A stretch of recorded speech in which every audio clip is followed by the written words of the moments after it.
BRS party అధ్యక్షులు కేసీఆర్ గారి పిలుపు మేరకు రాష్ట్ర వ్యాప్తంగా రుణమాఫీ పైన బీఆర్ఎస్ పార్టీ ఆధ్వర్యంలో ధర్నాలు జరుగుతూ ఉన్నాయి. కానీ దురదృష్టం ఏంటంటే వీళ్ళు చెప్పిందేమో ప్రజాపాలనలో ధర్నాలు నిషేధము అని పోలీసులు రైతులకు నోటీసులు ఇస్తున్నారు. బాల్కొండలో ధర్నాలో పాల్గొంటే మీ మీద కేసులు పెడతామని, చర్యలు ఉంటాయని రైతులకు పోలీసులు నోటీసులు ఇచ్చారు ఈరోజు. అదేవిధంగా రేవంత్ రెడ్డి సొంత గ్రామం కొండారెడ్డిపల్లిలో మీడియా కవరేజ్ కోసం వెళ్ళినటువంటి జర్నలిస్టు సరిత గారి మీద రేవంత్ రెడ్డి అనుచరులు దాడి చేశారు. దాన్ని తీవ్రంగా మేము ఖండిస్తూ ఉన్నాం. కరీంనగర్ జిల్లా చిగురుమామిడిలో ధర్నాకు వెళ్తున్న రైతులను, నిరసన చెప్పడానికి వెళుతున్న రైతులను పోలీసులు అడ్డుకొని మీరు నిరసన చెప్పడానికి మీకు హక్కు లేదు అని వాళ్ళు ఈరోజు అడ్డుకున్నటువంటి పరిస్థితి. అదేవిధంగా ఆదిలాబాద్లో ఇవాళ ధర్నాలు ఉన్నాయని వెంటనే పోలీస్ యాక్ట్ను అమల్లోకి యుద్ధ ప్రాతిపదికన తీసుకొస్తున్నారు. అంటే అడుగడుగున ఈరోజు రాష్ట్ర వ్యాప్తంగా ఇవాళ ధర్నాలను అడ్డుకునేటువంటి ప్రయత్నం రేవంత్ రెడ్డి గారి ప్రభుత్వం చేస్తూ ఉంది. ఈ చర్యలన్నింటినీ కూడా మేము తీవ్రంగా ఖండిస్తూ ఉన్నాం. లాఠీలతోనో, బెదిరింపులతోనో, నోటీసులతోనో రైతుల యొక్క ఆగ్రహానికి నువ్వు ఆనకట్ట వేయలేవు రేవంత్ రెడ్డి అని చెప్పి కూడా తెలియజేస్తూ ఉన్నాం. ఇవాళ నువ్వు చేసిన మోసం, ద్రోహం, దాన్ని సరి చేసుకో తప్ప పోలీసులను, లాఠీలను, అక్రమ కేసులను పెట్టి అది అడ్డుకుంటా అంటే మూర్ఖత్వం తప్ప ఇంకోటి కానే కాదు. ఇవాళ రేవంత్ రెడ్డి గారు రైతుల రుణం మాఫీ చేస్తా, మొదటి సంతకం పెడతా, డిసెంబర్ 7 నాడే రుణం మాఫీ చేస్తా అని చెప్పినావు. కానీ ఈరోజు ఏం చేస్తున్నావు? రైతుల రుణం తీరుస్తా అని చెప్పి రైతులతోని రణం చేస్తూ ఉన్నాడు ఈ రేవంత్ రెడ్డి గారు. అన్నదాతకు అన్యాయం చేసినోడు ఇవాళ ఎప్పుడు కూడా బాగుపడడనే చరిత్ర చెప్తుంది. ఎద్దేడ్చిన వ్యవసాయం బాగుపడదు, రైతేడ్చిన రాజ్యం బాగుపడదని చెప్పి చరిత్ర మనకు చెప్పింది. కానీ ఇవాళ రేవంత్ రెడ్డి గారి ప్రభుత్వం ధర్నా చేస్తే, తమ హక్కులను అడిగితే, రుణమాఫీ కాలేదని ప్రశ్నిస్తే ఇలా అక్రమ కేసులు పెట్టి రైతుల్ని వేధిస్తూ ఉన్నారు. చివరికి జర్నలిస్టుల మీద కూడా దాడులు చేయడం అనేది చాలా తీవ్రమైనటువంటి విషయం. మాది ప్రజారాజ్యం అని గప్పాలు కొట్టినావు కదా రేవంత్ రెడ్డి. నీ ప్రజారాజ్యం అంటే, నీ ఇందిరమ్మ రాజ్యం అంటే అణిచివేయడమేనా? ఇందిరమ్మ రాజ్యంలో నిరసన చేసే హక్కు ఉండదా? ప్రజాపాలనలో రైతులు తమ బాధల్ని చెప్పుకొని తమ నిరసన చెప్పే హక్కు రైతులకు ఉండదా అని చెప్పి ఈరోజు రేవంత్ రెడ్డి గారిని నేను ప్రశ్నిస్తూ ఉన్నా. ఈ దుర్మార్గపు చర్యలను బీఆర్ఎస్ పార్టీ పక్షాన మేము తీవ్రంగా ఖండిస్తూ ఉన్నాం. నువ్వు ఎన్ని కేసులు పెట్టినా, ఎన్ని ఆంక్షలు పెట్టినా, చివరి రైతుకు రుణమాఫీ జరిగేదాకా బీఆర్ఎస్ పార్టీ ప్రధాన ప్రతిపక్షంగా నీ వెంట పడుతూనే ఉంటుంది, రైతుల పక్షాన పోరాటం చేస్తూనే ఉంటుంది అని చెప్పి రేవంత్ రెడ్డి గారి ప్రభుత్వాన్ని హెచ్చరిస్తూ ఉన్నాం. పోలీసులు కూడా చట్ట ప్రకారంగా మెదులుకోవాలి తప్ప చట్టాన్ని అతిక్రమించి ఈ ప్రభుత్వానికి కొమ్ము కాయొద్దని కూడా పోలీసులకు కూడా మేము హితవు పలుకుతూ ఉన్నాం. ఎందుకంటే ప్రజాపాలన అంటే స్వేచ్ఛ ఉంటుంది అనుకున్నారు అందరూ. ఇవాళ నీ దగ్గర స్వేచ్ఛ ఎక్కడున్నది? నీ ప్రజాపాలన గుట్టు రట్టయిపోయింది. నీ ప్రజాపాలనలో నీ అబద్ధాలను, నీ మోసాలను నిలదీస్తే అన్ని కేసులు, అక్రమంగా నిర్బంధించుడు తప్ప ఇంకోటి ఏం కూడా ఈరోజు ప్రజలకు కనబడతలేదు. సో మిత్రులారా, ఈరోజు యాదాద్రి లక్ష్మీనరసింహస్వామి దర్శనానికి మేము వచ్చాం. మీ అందరికీ కూడా తెలుసు ఏం జరిగిందో కూడా మీ అందరికీ తెలుసు. ఈ రాష్ట్రంలో డిసెంబర్ 7వ తేదీన మా ప్రభుత్వం అధికారంలో వచ్చిన వెంటనే ఏకకాలంలో 2 లక్షల రుణమాఫీ చేస్తామని చెప్పింది రేవంత్ రెడ్డి గారా కాదా? ఏమైంది? డిసెంబర్ 7 ఎందుకు చేయలేదు నువ్వు? డిసెంబర్ 9 నాడు రుణమాఫీ చేస్తా అన్నావు, డిసెంబర్ 7 నాడే గద్దెకెక్కినావు. కానీ రుణమాఫీ మర్చిపోయినావు నువ్వు. ఈరోజు నువ్వు ఆనాడు ఎన్నికల ముందేమో, అసెంబ్లీ ఎన్నికల ముందు 6 గ్యారంటీలు హామీలతోని ప్రజల్ని మోసపుచ్చినావు.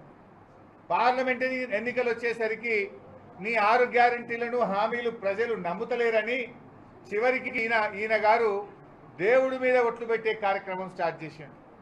ఏ ఊరికి పోతే ఆ ఊరు దేవుడి మీద ఒట్టుపెట్టి దేవుడా నీ మీద ప్రమాణం చేస్తున్నా 15 ఆగస్టు లోపు రుణమాఫీ చేసి తీరుతా అని చెప్పి ఈయన గారు చెప్పుకుంటూ వచ్చిండు.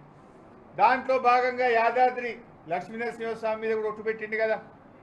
లక్ష్మీనరసింహస్వామి తెలంగాణ కొంగు బంగారం, ఎంతో మహిమగల్ల దేవుడు. ఆయన మీద ఒట్టిపెట్టి మాట తప్పితే అది క్షమించరానటువంటి నేరం. అందుకే ఈరోజు ఆ దేవుని దగ్గరికి వచ్చినాం. ఆ దేవుడి మీద ప్రమాణం చేసి నువ్వు మాట తప్పినావు. పాలకుడే పాపం చేస్తే, పాలకుడే మాట తప్పితే ప్రజలకు రాష్ట్రానికి అరిష్టం వాటిల్లొద్దని ఈరోజు యాదాద్రి లక్ష్మీనరసింహస్వామిని వేడుకోవడానికి వచ్చినాం. ఈ పాపాత్ముని, ఈ దుర్మార్గుడిని, ఈ దివాలాకోరు ముఖ్యమంత్రిని క్షమించండి. పాపం రేవంత్ రెడ్డి చేస్తే శిక్ష ప్రజలకు పడొద్దని, ఈ తెలంగాణ ప్రజలను చూసి ఈ రేవంత్ రెడ్డిని క్షమించండి, తెలంగాణ ప్రజల్ని దీవించండి అని చెప్పి యాదాద్రి లక్ష్మీనరసింహస్వామిని మేము వేడుకున్నాం.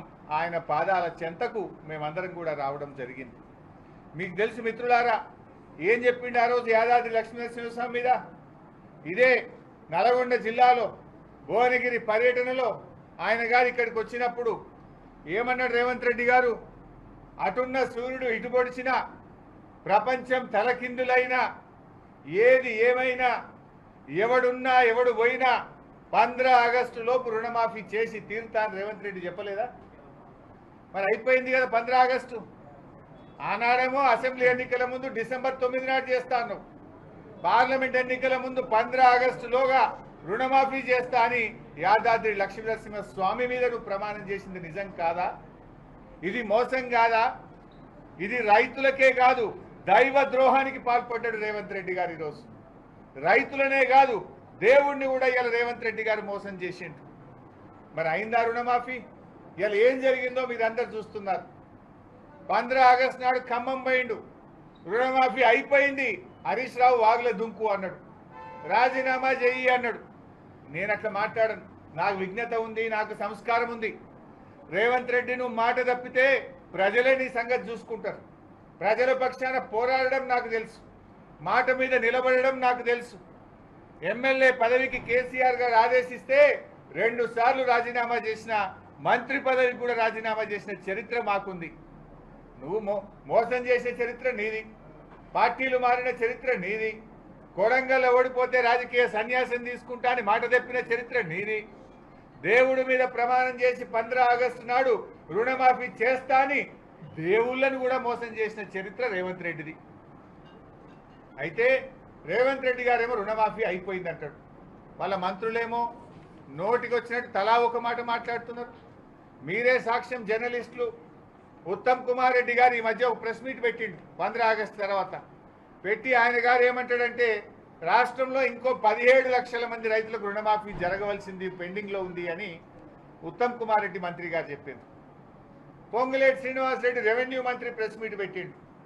ఆయన ఏమంటాడు, ఇక రుణమాఫీ పూర్తి కాలేదు, ఇంకో 12,000 కోట్ల రూపాయలు ఇచ్చేది ఉంది, త్వరలోనే ఆ 12,000 కోట్లు విడుదల చేస్తాము అని పొంగులేటి శ్రీనివాస్ రెడ్డి మంత్రి గారు చెప్తాడు. నిన్న వ్యవసాయ మంత్రి తుమ్మల నాగేశ్వరరావు గారు ఖమ్మంలో చెప్పారు, రాష్ట్రంలో 42 లక్షల మంది రైతులకు 31,000 కోట్ల రుణమాఫీ జరగవలసింది ఉన్నది, మేము ఇప్పటిదాకా 22 లక్షల మందికి 17,000 కోట్లు మాత్రమే చేశాము అంటున్నాడు. రుణమాఫీ అయిపోయిందని ముఖ్యమంత్రి అంటాడు, 17 లక్షల మందికి చేసేది ఉందని పొంగులేటి గారు, ఉత్తమ్ కుమార్ రెడ్డి గారు, పొంగులేటి గారు 12,000 కోట్లు ఇచ్చేది ఉందని. ఇక తుమ్మల గారేమో 42 లక్షలకు బదులు మేము 22 లక్షలకే చేసినాం. ఆ చేసిన 22 లక్షల్లో కూడా ఓ 2 లక్షల మందికి బ్యాంకుల పైసలు జమ కాలే, వాపసు వచ్చినాయని కూడా ఈ విషయం కూడా వ్యవసాయ మంత్రి చెప్పిండు. అంటే 42లో ఇప్పుడు ఎంతమందికి అయినట్టు? 20 లక్షల మందికి అయింది. అయింది తక్కువ, కాంది ఎక్కువ. ఇది నేను చెప్తలేను, వ్యవసాయ మంత్రి తుమ్మల గారు చెప్పిన మాట. 42 లక్షల్లో 20 లక్షల మందికే రుణమాఫీ అయింది, కానోళ్ళు 22 లక్షలు. అంటే 46% మాత్రమే జరిగింది, ఇంకా 54% రుణమాఫీ బాకే ఉంది. అంటే దేవుళ్ళ మీద ప్రమాణాలు చేసి రైతుల్ని మోసం చేసిన ప్రభుత్వం ఈరోజు ఈ కాంగ్రెస్ ప్రభుత్వం, ఈ ముఖ్యమంత్రి రేవంత్ రెడ్డి గారు. ఇది నేను చెప్తుంది కాదు కదా, నీ మంత్రులే చెప్తున్నారు. ఒక ఆయన 12,000 కోట్లు ఇవ్వాలంటుండు, ఒక ఆయన 17 లక్షల మంది రైతులకు ఇంక ఇచ్చేది ఉన్నదంటుండు, ఇంకొక ఆయన ఏమో 42 లక్షల్లో 20 లక్షల మందికే ముట్టింది, ఇంక 22 లక్షల మందికి ముట్టలేదు అంటుండు. మరి దీన్ని బట్టి ఎవరు రాజీనామా చేయాలి? రేవంత్ రెడ్డి గారు, నీకు నీతి నిజాయితీ ఉంటే బహిరంగంగా తెలంగాణ ప్రజలకు క్షమాపణ చెప్పు. తెలంగాణలో నువ్వు ఒట్టు పెట్టిన దేవుళ్ళ దగ్గరికి పోయి ప్రాయశ్చిత్తం చేసుకో. దేవుడా నన్ను క్షమించు, నేను తప్పు చేసినా, నేను తొందరపడి నీ మీద ప్రమాణం చేసినా దయచేసి నన్ను క్షమించని ప్రాయశ్చిత్తం చేసుకో. కనీసం ఆ దేవుడు అన్న నిన్ను క్షమిస్తాడు. నువ్వు ప్రాయశ్చిత్తం చేసుకోవు కనుకనే ఇలా మేం బయలుదేరి ఇక్కడికి రావడం జరిగింది. దేవుడా, మా ముఖ్యమంత్రి నిన్ను మోసం చేసిండు, నీ మీద ఒట్టు పెట్టి ప్రమాణం చేసిండు. ఈ పాపాత్ముడు, ఈ అబద్ధాల కోరు, ఈ దగాకోరు, ఈ దివాలా కోరు ముఖ్యమంత్రిని క్షమించండి. తెలంగాణ ప్రజలకిచ్చిన మాట తప్పిండు. కనీసం దేవుడా లక్ష్మీనరసింహస్వామి, తెలంగాణ ప్రజల ముఖం చూసి ఈ పాపాత్ముని ముఖ్యమంత్రిని క్షమించు, తెలంగాణ ప్రజల్ని దీవించు అని ఆ లక్ష్మీనరసింహస్వామిని వేడుకున్నాం. ఎందుకంటే పాలకుడే పాపం చేస్తే అది ప్రజలకు అరిష్టం జరిగే అవకాశం ఉంటుందని కొంతమంది బ్రాహ్మణులు నాకు చెప్పింది. పాలకుడు పాపం చేస్తే రాష్ట్రానికి ప్రజలకు అరిష్టం చుట్టుకుంటారు సార్ అంటే, ఈ ప్రజలకు అరిష్టం కలగద్దు, ప్రజలకు నష్టం జరగద్దు, ఈ పాపం చేసిన ముఖ్యమంత్రిని క్షమించు, తెలంగాణ ప్రజల్ని కాపాడు లక్ష్మీనరసింహస్వామి అని ఆ దేవుణ్ణి వేడుకోవడం కోసం మేము ఇక్కడికి వచ్చాం. అదే సమయంలో ఆ దేవుణ్ణి కోరాం, దేవుడా ఈ ముఖ్యమంత్రి అందరినీ మోసం చేసిండు. వడ్లకు బోనస్ ఇస్తా అన్నాడు, 10% పండే సన్నాలకు బోనస్ అని మోసం చేసిండు.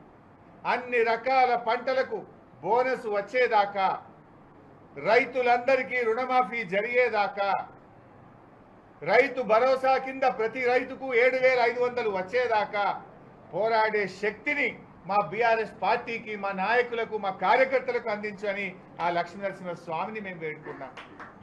మేము వదిలిపెట్టాం, ఈ ప్రభుత్వాన్ని వదిలిపెట్టాం. మా కృష్ణారావు అన్న రాంగా చెప్తున్నాడు, మా కుక్కట్పల్లి ఎమ్మెల్యే గారు, వాళ్ళ వార్డుల్లో పర్యటిస్తే మహిళలు అడుగుతున్నారట, ఇంకెప్పుడు ఇస్తాడు 2,500 ఈ ముఖ్యమంత్రి అని మహిళలు అడుగుతున్నారట. ఇంకెప్పుడు ఇస్తాడు 4,000 పెన్షన్ అని ఇలా వృద్ధులు, వితంతువులు వార్డుల్లో తిరుగుతుంటే అడుగుతున్నారన్న మా కుక్కట్పల్లిలో అని మా ఎమ్మెల్యే కృష్ణారావు గారు రాంగా చెప్తా ఉన్నాడు. నువ్వే చెప్పినావు కదా 100 రోజుల్లో 6 గ్యారెంటీలు అమలు చేస్తామని బాండ్ పేపర్ల మీద రాసిచ్చి కాళ్ళేళ్లు పట్టుకున్న మీరు ఇలా 100 రోజులు అయిపోయి 300 రోజులకు దగ్గర వచ్చినా మీలో చలనం లేదు. మీదంతా మోసం, దగ ఇలా ప్రజలకు అర్థమైంది. అయితే మోసాలు చేసిన కాంగ్రెస్ నాయకుల్ని గతంలో చూసినాం, కానీ రేవంత్ రెడ్డి మాత్రం ఆ దేవుణ్ణి కూడా మోసం చేసిండప్ప. మోసం ప్రజల్ని చేసిన కాంగ్రెస్ నాయకులు చూసినాం, కానీ ఈయన ప్రజల్ని చేసిండు, చివరికి దేవుళ్ళను కూడా మోసం చేసిండప్ప. ఈ ఘనత రేవంత్ రెడ్డి చరిత్ర నిలిచిపోతాడు. అందుకే నేను ఇప్పటికైనా కోరుతున్నాం, నువ్వు ప్రాయశ్చిత్తం చేసుకో. ఆ దేవుళ్ళ దగ్గరికి పోయి చేసిన పాపానికి నువ్వు ప్రాయశ్చిత్తం చేసుకుంటే కనీసం ఆ దేవుడు నిన్ను క్షమిస్తాడు. ఇప్పటికైనా తెలంగాణ ప్రజలకు క్షమాపణ చెప్పు. నేను మొన్న కూడా అడిగినా, నీ మంత్రులు తలా రకంగా మాట్లాడుతున్నారు, నువ్వేమో రుణమాఫీ అయిపోయింది అంటున్నావు, వైట్ పేపర్ రిలీజ్ చేయి. అసలు ఎంతమంది రైతులకు రుణం ఉన్నది, నువ్వు ఎంతమంది రైతులకు ఇచ్చినావు, ఇంకా ఎంతమంది రైతులకు ఇవ్వాలి, ఎంత డబ్బు ఇవ్వాలి, నువ్వు ఒక వైట్ పేపర్ రిలీజ్ చేయి. నువ్వు నిజంగా రుణమాఫీ అయిపోయి ఉంటే బ్యాంకుల దగ్గర రైతులు ఎందుకు పడిగాపులు కాస్తున్నారు? వ్యవసాయ శాఖ అధికారుల చుట్టూ కాళ్ళ చెప్పులు ఎరిగేటట్టు రైతులు ఎందుకు తిరుగుతూ ఉన్నారు? రాష్ట్ర వ్యాప్తంగా నీ దిష్టి బొమ్మలు ఎందుకు తగలబెడతా ఉన్నారు? రాష్ట్ర వ్యాప్తంగా రైతులు రోడ్ల మీదకి వచ్చి ఎందుకు ధర్నాలు చేస్తున్నారు? నీ మంత్రులు కవరింగ్ కోసం ఇక ఇస్తాం ఇక కాలేదు, పూర్తి కాలే, ఇస్తామని చెప్పి నీ మంత్రులే ఎందుకు మాట్లాడుతున్నారు? అంటే నువ్వు 15 ఆగస్టు లోపు చేస్తా అని చెప్పి ఇవాళ రైతుల్ని మోసం చేసినావు. నువ్వు రైతు భరోసా కింద గతంలో కేసీఆర్ గారు 7,500 కోట్లు ఇచ్చేవాడు. ఇవాళ ఆ 7,500 కోట్లు కూడా ఇవాళ ఆగస్టు నెలాఖరికి వచ్చినా ఇంతవరకు నువ్వు ఇయ్యలే. అది ఎప్పుడు ఇస్తావు మరి? ఎంతోమంది చిన్న సన్నకారు రైతులు ఇవాళ అప్పులు చేసుకునే పరిస్థితి వచ్చింది. నిజంగా 2 లక్షల పైన ఉన్న వాళ్ళ మీద ఈ ప్రభుత్వానికి క్లారిటీ లేదు. ఇవాళ ఉదయం నా మొబైల్కి ఒక రైతు మెసేజ్ పెట్టిండు, అన్నా నాకు 6 లక్షల అప్పు ఉన్నది, 2 లక్షలు మాఫీ చేయమంటే 4 లక్షలు కట్టమంటున్నారు.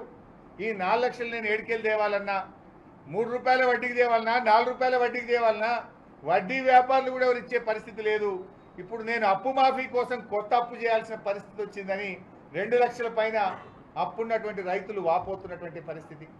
నువ్వు ఇస్తాననే 2 లక్షలు ఇచ్చేయి, నువ్వు ఆ కట్టుమనే నిబంధన ఎందుకు పెడతా ఉన్నావు? కట్టుమనే నిబంధన పేరు మీద రైతులను మళ్ళీ 3 రూపాయలకు 4 రూపాయలకు బయట అప్పులు తెచ్చుకునే పరిస్థితి ఎందుకు కల్పిస్తా ఉన్నావు? నువ్వు ఇచ్చిన మాట ప్రకారంగా రైతులందరికీ, అర్హులైన వాళ్ళందరికీ ఆ 2 లక్షలు ఇచ్చి నీ యొక్క నిజాయితీ నిరూపించుకో. నువ్వు మొత్తం కట్టమంటే ఆడికెళ్ళి కట్టాలి వాళ్ళు? రేషన్ కార్డు నిబంధన పెట్టి కోత పెట్టినావు, ఇన్కమ్ ట్యాక్స్ నిబంధన పెట్టి కోత పెట్టినావు. చిన్న ఉద్యోగులకు, ఆర్టీసీ కార్మికులు, సింగరేణి కార్మికులు, ఉపాధ్యాయులు, రిటైర్డ్ ఉద్యోగులకు కూడా ఆపినావు కదా. స్పీకర్కి ఇచ్చినావు, ఎమ్మెల్యేలకు ఇస్తున్నావు, కానీ ఆర్టీసీ సింగరేణి కార్మికులు ఏం పాపం చేసిందే? చిన్న చిన్న వాళ్ళని ఇబ్బంది పెడతావు, వాళ్ళకెందుకు రుణమాఫీ చేయవు? చేసిన రుణమాఫీ కూడా ఆ చేసిన 20 లక్షల మంది రైతులకు చేసిన 17,000 కోట్లు కూడా పూర్తిగా చేయలే. మీరే సాక్ష్యం. మీరు ఏ రైతునని అడగండి.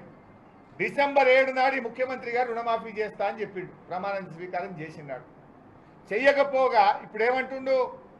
డిసెంబర్ 7వ తారీఖు వరకే నేను వడ్డీ చెల్లిస్తా, డిసెంబర్ 7 నుంచి ఇప్పుడు ఆగస్టు దాకా రైతులు వడ్డీ కడితేనే బ్యాంకులు రైతులకు రుణం మాఫీ చేస్తున్నారు. అంటే ఇది పూర్తి మాఫీ కాదు, పాక్షిక మాఫీ. 42 లక్షలకు చేసేది ఉంటే 20 లక్షల మందికే చేసినావు. చేసిన 20 లక్షల మందికి కూడా పూర్తి రుణం మాఫీ చేయలే, వడ్డీ వాళ్ళనే కట్టుకోమంటున్నావు, మిత్తి వాళ్ళనే కట్టుకోమంటున్నావు. అది ఎట్లా కరెక్ట్ అని అడుగుతా ఉన్నా. నువ్వు డిసెంబర్ 9 నాడు చేస్తే మిత్తి వాళ్ళకి పడకపోవు కదా. నువ్వు డిసెంబర్ 9 నాడు చేయకపోవడం వల్ల, ఆగస్టులో చేయడం వల్ల ఈ 7 నెలల మిత్తి రైతులు ఎందుకు భరించాలి? తప్పు నీది, శిక్ష రైతులదా? నువ్వు ఆ వడ్డీ కూడా రైతులకు ప్రభుత్వమే చెల్లించాలని చెప్పి బీఆర్ఎస్ పార్టీ డిమాండ్ చేస్తూ ఉంది. ఇది యాదాద్రి లక్ష్మీనరసింహస్వామితో మా యాత్ర ప్రారంభమైంది. ఈ యాత్ర ఆయన ఎక్కడెక్కడ ప్రమాణం చేసిండో, ఆయన అన్ని దేవాలయాల మీద చేసిండు, మెదక్ చర్చి మీద చేసిండు, జహంగీర్ పీర్ దర్గా మీద కూడా చేసిండు. అన్ని చోట్ల పోతాం, అన్ని చోట్ల కూడా తప్పకుండా దేవుళ్ళని ప్రార్థిస్తాం. సిక్కు మతస్థుల్లో ఒకటి ఉంటుంది బై సార్, మీకు తెలుసు అనుకుంటా. ఎవరైనా అబద్ధం ఆడితే, తప్పు చేస్తే సిక్కు మతస్థుల్లో ఏం శిక్ష ఉంటుందో తెలుసా? దేవాలయాన్ని కడిగిపిస్తారు, మొత్తం దేవాలయాన్ని తుడిపిస్తారు, మొత్తం అది శుద్ధి చేపిస్తారు. అట్లా చేయి, నీ పాపమన్నా పోతుంది. నువ్వు చేసిన తప్పులను దేవుడన్నా క్షమిస్తాడు నిన్ను.